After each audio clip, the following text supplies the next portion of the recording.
कि कुछ भी स्थिति जीवन में आ जाए, वो परम पिता परमात्मा जैसा कर्म करोगे वैसा ही फल देगा। और बहुत सुंदर कवि ने लिखा,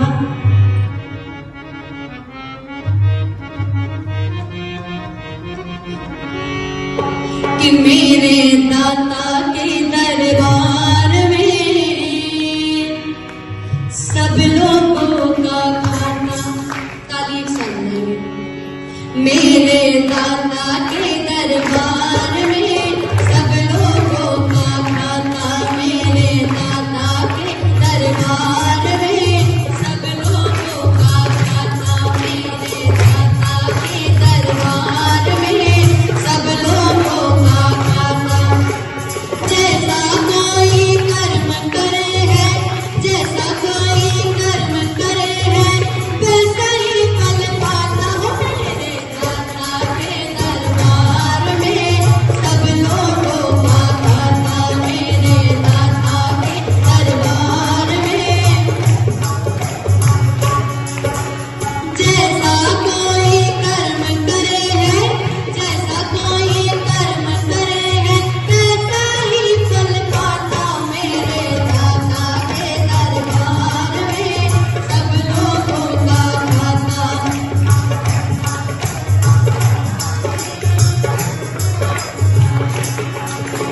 क्या साधु क्या संत पुजारी, क्या राजा क्या रानी, क्या साधु क्या संत पुजारी, क्या राजा क्या रानी। एक बार मैं बोलूंगी और दूसरी बार आप सब गाएंगे।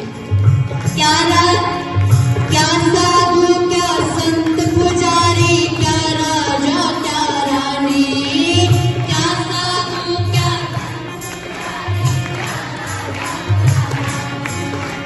प्रभु के खाते में लिखी है सबकी कर्म कहानी, प्रभु के खाते ओ पुण्य का बेड़ा पार करे, पुण्य का बेड़ा पार करे, पापी की नाम डुबाता। मेरे दाता के दरबार में सब लोगों का खाना, मेरे दाता के दरबार में सब लोगों का खाना। तो जैसा कोई कर्म करे है, वैसा ही फल पाता। मेरे दाता के दरबार में सब लोगों का खाता, मेरे दाता के दरबार में। जानते हो मैं आप सभी से भजन गाने को क्यों कहती हूँ? ताकि आपकी भजनों में और प्रवचन सुनने में रुचि बनी रहे। ऐसा ना हो कि मैं सुनाती जाऊं, आप सुनते चले जाओ, कोई सो रहा है, कोई रो रहा है, कोई बैठा है, ये सब नहीं होना चाहिए। मैं भी तो आपकी जैसी हूँ ना, मैं भी पढ़ाई करती हूँ और आप भी पढ़ रही हो अभी।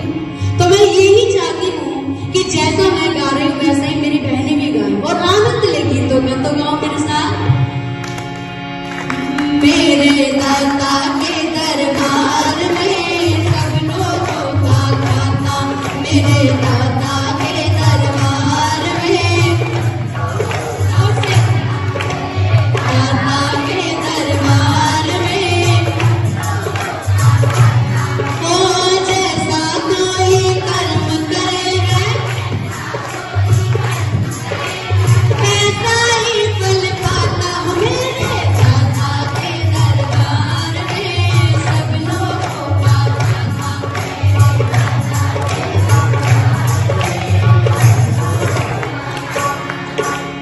थोड़ी किसी को कम नहीं देता, नहीं देता है ज्यादा, थोड़ी किसी को उसके अपने लेन देन की बड़ी कड़ी मर्यादा, उसके अपने वो इसीलिए वो इस दुनिया का, इसीलिए वो इस दुनिया का बड़ा सेठ कहलाता। मेरे दाता के दरबार में सब लोगों का खाता, मेरे दाता के दरबार में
मेरे दाता के दरबार में ये समय के अंतर्गत मैंने आप सभी के समक्ष अपने कुछ विचारों को रखा और सभी बहनों को आनंद पाया होगा ना। बस यही चाहिए, क्योंकि मेरे कक्ष में आकर भी कुछ बहनें कहती कि दीदी हमें भजन सुनने हैं आपके, दीदी हमें प्रवचन अच्छे लगते हैं आचार्य जी के। तो यही रुचि आपकी बनी रहे, इसलिए आपका भी मैं हृदय की गहराई से धन्यवाद करती हूँ और सभी का